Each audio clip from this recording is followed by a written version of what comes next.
हाँ, तो आप लोग लिखिए वैद्युत द्विध्रुव के कारण निरक्षीय स्थिति अथवा अनुप्रस्थ स्थिति में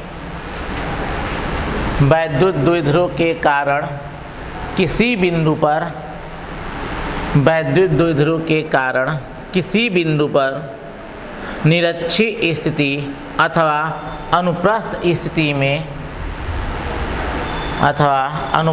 स्थिति में वैद्युत क्षेत्र की तीव्रता ज्ञात कीजिए या व्यंजक प्राप्त कीजिए।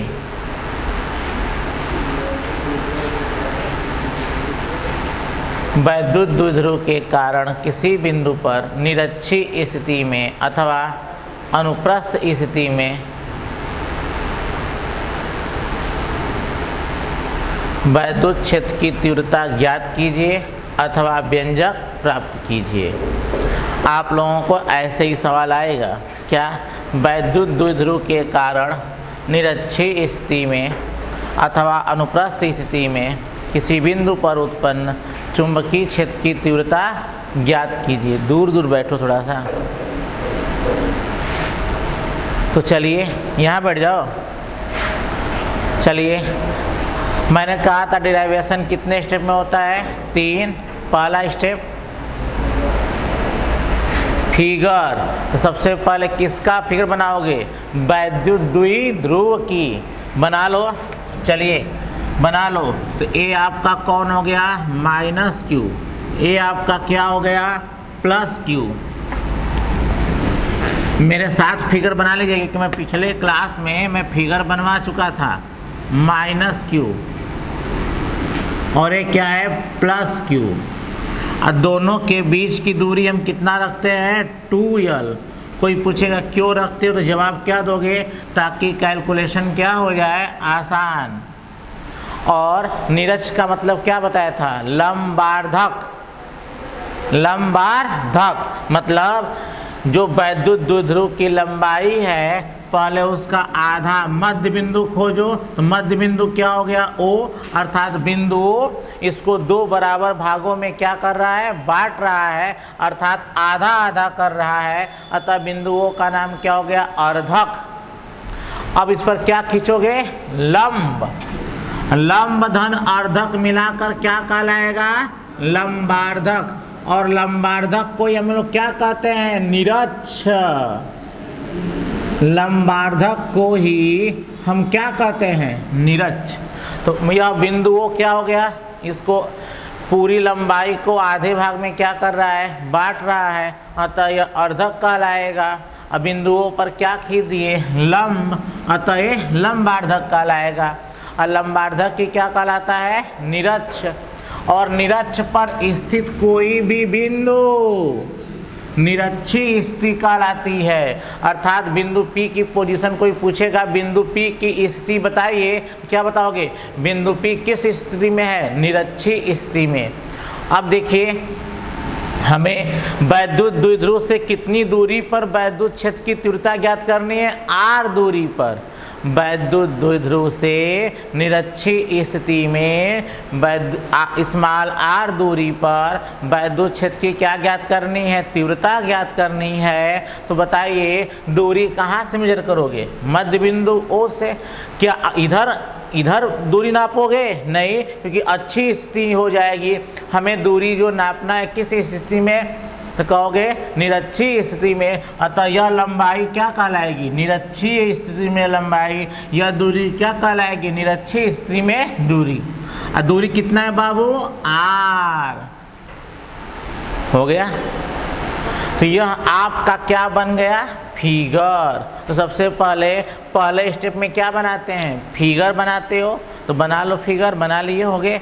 दूसरे स्टेप में क्या करते हैं? हम लोग फिगर के बारे में वर्णन करते हैं और जो डिराइवेशन के बारे में पूछा है उसके बारे में वर्णन करते हैं। तो मैं आप लोगों को कल बताया था ना कि मैं जो अच्छे में लिखवाया हूँ वही निरक्षी में लिखवाऊंगा, कुछ भी मैं नहीं बदलूंगा। तो तो अब लिखो माना। सुन लो, यह जब फिगर बनाना तो बीच में बनाना, किनारे नहीं, ताकि यहाँ दिशा दिखाना अभी क्या है, बाकी है, तो ऊपर कुछ जगह छूटा होना चाहिए।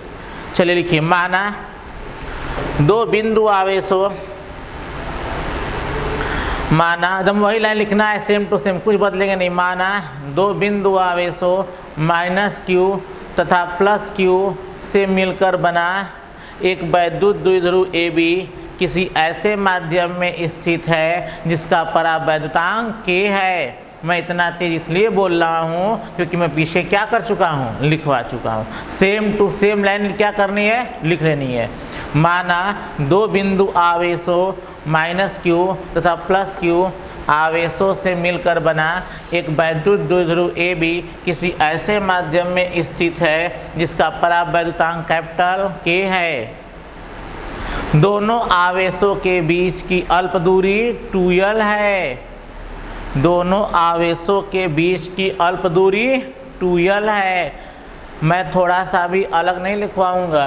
फिर आगे लिखते हैं, सिद्ध करना है अथवा व्यंजक प्राप्त करना है, वह लाइन छोड़ करके लिखेंगे, वह लाइन छोड़कर लिखेंगे। सिद्ध करना है अथवा व्यंजक प्राप्त करना है अथवा ज्ञात करना है, डैश।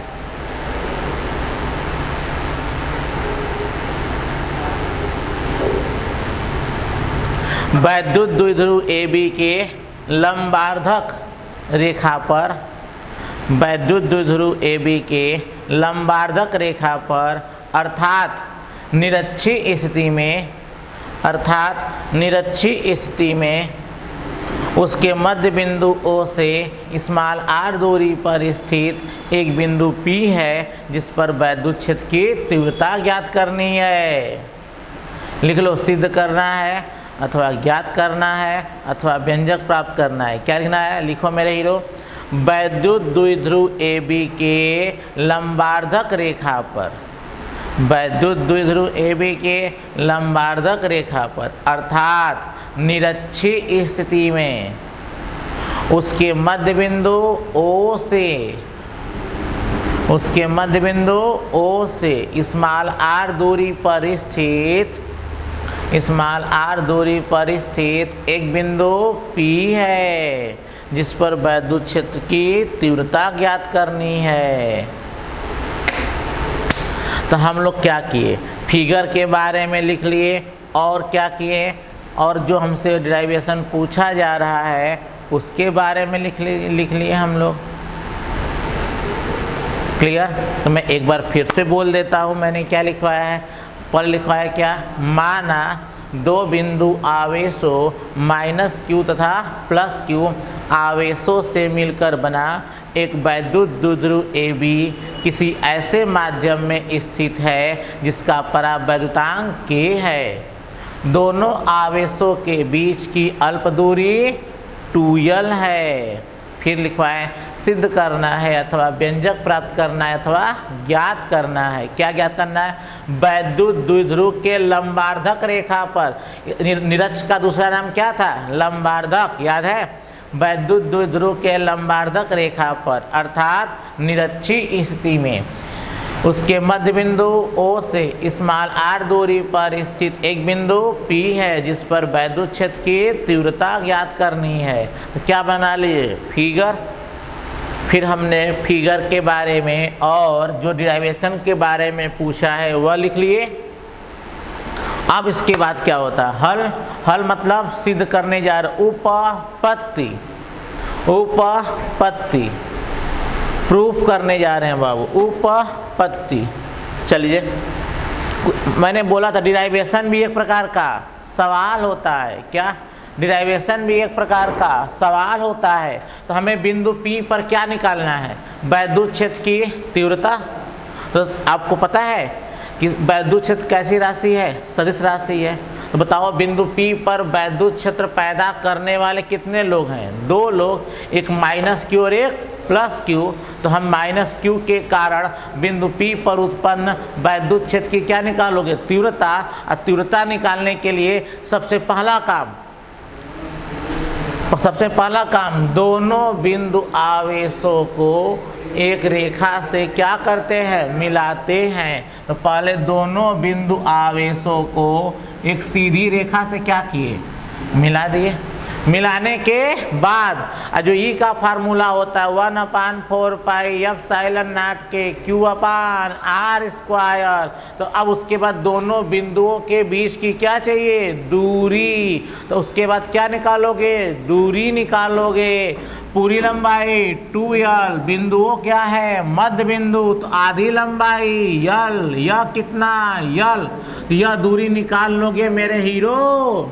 तो कहोगे यह लंब है, यह आधार है, क्या निकालना है, कर्ण।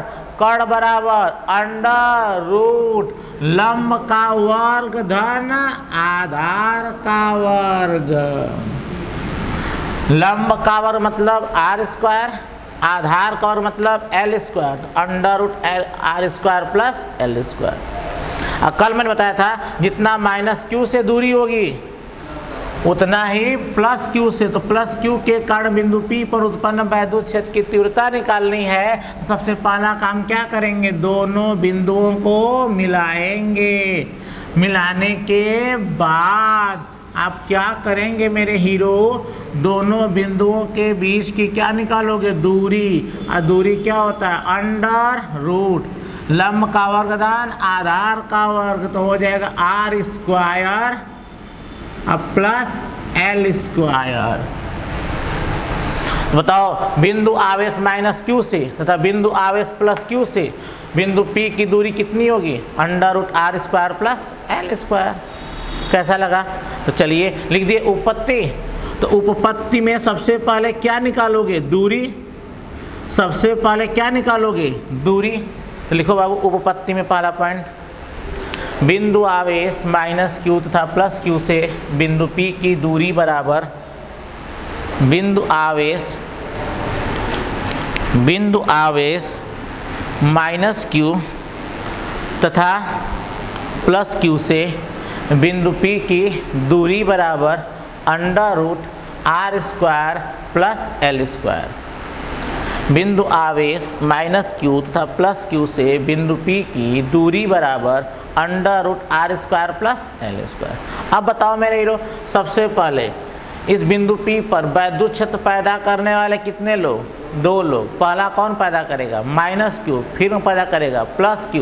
तो आइए मैं सबसे पहले निकालने जा रहा हूँ -q के कारण बिंदु आवेश -q के कारण बिंदु P पर उत्पन्न वैद्युत क्षेत्र की तीव्रता।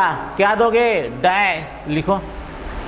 बिंदु आवेश -q के कारण बिंदु आवेश -q के कारण बिंदु P पर उत्पन्न वैद्युत क्षेत्र की तीव्रता लिख लिए। बिंदु आवेश -q के कारण बिंदु आवेश -q के कारण बिंदु P पर उत्पन्न वैद्युत क्षेत्र की तीव्रता डैश। बोलो, तो मान लेते हैं यह जो पैदा करा उसका नाम क्या है, E1। तो E1 का मान क्या लिखोगे सर, 1/4 पाई एप्सिलॉन नॉट के। अब क्या होगा, Q अपान R स्क्वायर लिखेंगे, यही रो Q अपान R स्क्वायर लिखेंगे, गलत हो जाएगा। क्यों, R नहीं होता है, R मतलब दूरी, किसके बीच की दूरी, आवेश और जिस बिंदु पर वैद्युत क्षेत्र की तीव्रता चाहिए वह बिंदु, उन दोनों बिंदुओं के बीच की दूरी कितनी है, under root r square plus l square. सुनो मेरे बच्चे, आप गलती कर दोगे क्या, E1 = 1/4 पाई एप्सिलॉन नॉट के Q अपान r स्क्वायर। यह क्या हो जाएगा, गलत। क्यों हो जाएगा गलत, क्योंकि r दोनों बिंदुओं के बीच की दूरी है। मतलब कौन से दो बिंदु, जिस बिंदु पर आवेश रखा है और जिस बिंदु पर वैद्युत क्षेत्र की तीव्रता चाहिए, उन दोनों बिंदुओं के बीच की दूरी चाहिए। और उन दोनों बिंदुओं के बीच दूरी r नहीं है, under root r square plus l square है। इस बात को आप स्टार लगा लेंगे तो गलत नहीं करेंगे। क्लियर, तो R नहीं लिखा जाएगा मेरे हीरो, क्या लिखोगे। देखो बुलाते हैं तो कैमरा नहीं सेट करना, बोलना भी है, एकदम मरियल तर बैठे रहते हो। हाँ क्या लिखोगे, Q अपान R स्क्वायर लिखोगे।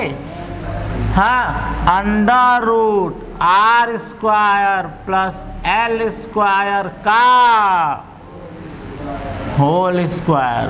तो यह अभी क्या लिखे, मैग्नीट्यूड मान लिखे, परिमाण लिखे। अब क्या लिखोगे, दिशा। आओ दिशा की बात करते हैं मेरे हीरो। बताओ ये कौन आवेश है, तो ऋण आवेश के कारण किसी बिंदु पर उत्पन्न वैद्युत क्षेत्र की तीव्रता सदैव आवेश की ओर होता है। तो आप आवेश की ओर कर दो। यह वेक्टर क्या कहलाएगा, वेक्टर E1। बताओ दिशा बताओ, इसका नाम क्या है, यह क्या बोले हैं ए, इसको क्या बोले हैं बी। तो दिशा बताओ, ए से पी की ओर कि पी से ए की ओर। तो क्या बोला जाता, पी से ए की ओर क्या बोला था, वेक्टर पी ए की दिशा में, वेक्टर पी ए की दिशा में। बहुत मेहनत से वेक्टर पढ़ाए थे और कहे थे कहाँ कहाँ यूज होगा, ये भी बता दिए थे, वेक्टर पी ए की दिशा में। आइए फिगर में दिखाओगे डायरेक्शन। अतः E1 का मान अभी सिखा कर आए थे कि जब कर्डी का वर्ग करते हैं तो कर्डी हट जाता है। तो Q upon R square plus L square, ये समीकरण नंबर क्या हो गया, 1 हो गया। अब चलिए, अब बिंदु P पर वैद्युत क्षेत्र कौन पैदा करेगा, प्लस Q। तो लिखो बिंदु आवेश प्लस Q के कारण बिंदु P पर उत्पन्न वैद्युत क्षेत्र की तीव्रता, बिंदु आवेश प्लस Q के कारण बिंदु P पर उत्पन्न वैद्युत क्षेत्र की तीव्रता, बिंदु आवेश प्लस Q के कारण बिंदु आवेश प्लस Q के कारण बिंदु P पर उत्पन्न वैद्युत क्षेत्र की तीव्रता डैश। E2 बराबर क्या लिखोगे, बताओ क्या लिखोगे, 1/4 पाई एप्सिलॉन ना। अच्छा जब डैश देते हो ना तो वह लाइन छोड़ देते हैं। बिंदु आवेश प्लस Q के कारण किस बिंदु P पर उत्पन्न वैद्युत क्षेत्र की तीव्रता डैश दे के उसके नीचे लिखते हैं दलिद्रों, उसी लाइन में मत लिख देना। E2 बराबर क्या होगा, 1/4 पाई एप्सिलॉन नॉट के Q upon R square, Q upon R square, हाँ अंडर रूट कौन सी दूरी लेते हैं, जिस बिंदु पर आवेश है और जिस बिंदु पर वैद्युत क्षेत्र की तीव्रता चाहिए उन दोनों बिंदुओं के बीच की दूरी। और कितना है, under root R square plus L का होल स्क्वायर। उसके बाद क्या चाहिए पता है, दिशा। क्या चाहिए, दिशा। आओ दिशा की बात करते हैं मेरे हीरो, आओ दिशा की बात करते हैं थोड़ा सा। अब बताओ दिशा बताओ तो मेरे हीरो, प्लस Q है, धन आवेश के कारण किसी बिंदु पर उत्पन्न वैद्युत क्षेत्र सदैव आवेश से दूर होता है। अगर नीचे करेंगे तो आवेश की ओर हो जाएगा, तो आवेश से क्या होता है, दूर। यह वेक्टर क्या हो गया, E2। तो दिशा बताओ, B से P की ओर कि P से B की ओर, बोलो B से P की ओर। दिशा बोलोगे वेक्टर B से P की ओर बोलते हैं वेक्टर BP की दिशा में। लिख लो मेरे हीरो, वेक्टर BP की दिशा में। अतः E2 का मान 1/4 पाई एप्सिलॉन नॉट के Q अपान वर्ग करने पर कर्डी हट जाता है, R square plus L square. समीकरण नंबर 2। बोलो E1 और E2 समझ में आया। अब मुझे बताओ तुम लोग कुछ दिखा, E1 और E2 को देखो तो दोनों आपस में बराबर है, तो कौन वर्क करेंगे, स्मार्ट वर्क। बराबर होगा, देखो समीकरण 1 व 2 से लिखिए, समीकरण 1 व 2 से E1 बराबर E2, समीकरण 1 व 2 से, समीकरण 1 व 2 से E1 बराबर E2 ये समीकरण नंबर क्या हो गया 3। तो बिंदु P पर वैद्युत क्षेत्र पैदा करने वाले कितने लोग 2 लोग, एक है E1 एक है E2। पर बिंदु P पर 2 लोग हैं तो दोनों क्या करना पड़ेगा जोड़ना पड़ेगा। कैसे जोड़ोगे अदिश योग की सदिश योग, सदिश योग। तो क्या लिखोगे सर अतः बिंदु P पर उत्पन्न परिणामी वैद्युत क्षेत्र की तीव्रता क्या दोगे डैश, और डैश देने के बाद उसी लाइन में लिखते हैं तो लिखो अतः बिंदु P पर उत्पन्न परिणामी वैद्युत क्षेत्र की तीव्रता, अतः बिंदु P पर उत्पन्न परिणामी वैद्युत क्षेत्र की तीव्रता। मैं इसे मिटा रहा हूँ, आप वीडियो पॉज करके क्या करना लिख लेना। अतः बिंदु P पर उत्पन्न परिणामी वैद्युत क्षेत्र की तीव्रता डैश क्या लिखोगे अतः बिंदु P पर उत्पन्न परिणामी वैद्युत क्षेत्र की तीव्रता वेक्टर E बराबर vector E1 plus vector E2। आप बताइए हमें E का मान चाहिए ना, तो E बराबर अंडर रूट वेक्टर का योग कैसे होता है under root E1 square plus E2 square plus 2E1 E2 का साथ थीटा। और थीटा क्या है वेक्टर E1 और वेक्टर E2 के बीच का कोण है। अब थोड़ा सा यही समझना है, मैं कल बता चुका था, कल मैं थोड़ा हिंट दे दिया था कि आप इसे पढ़ लोगे ठीक, लेकिन आज मैं या पिछली वीडियो में मैं आपको बता दिया था, लेकिन फिर से यहाँ समझेंगे स्टार लगा के। क्या समझना है वह सुनिए। अच्छा लिखे क्या आप लिख लिए अतः बिंदु P पर उत्पन्न परिणामी वैद्युत क्षेत्र की तीव्रता डैश वेक्टर E बराबर vector E1 plus vector E2। अब यहीं पर थोड़ा सा स्टार लगा दिए, मतलब हमें समझना है। क्या समझना है वह सीख लो। आपको पता है वेक्टर E1 और वेक्टर E2 का मैग्नीट्यूड आपस में बोलना है, वेक्टर E1 और वेक्टर E2 के बीच का मैग्नीट्यूड आपस में बराबर है। इसलिए परिणामी ठीक, परिणामी कौन है वेक्टर E, वेक्टर E कहाँ से होकर जाएगा ठीक 20 से होकर जाएगा। तो यह किसका है दिशा वेक्टर E का। अब देखोगे कि सर ये दोनों रेखाएं आपस में क्या हैं समांतर, और थोड़ा समझदार हो गए अगर भगवान ने आपको आंख दिया होगा तो कहोगे सर यह तो जेड बना रहा है। क्या बना रहा है जेड, देखो यह ऐसे जेड बना रहा है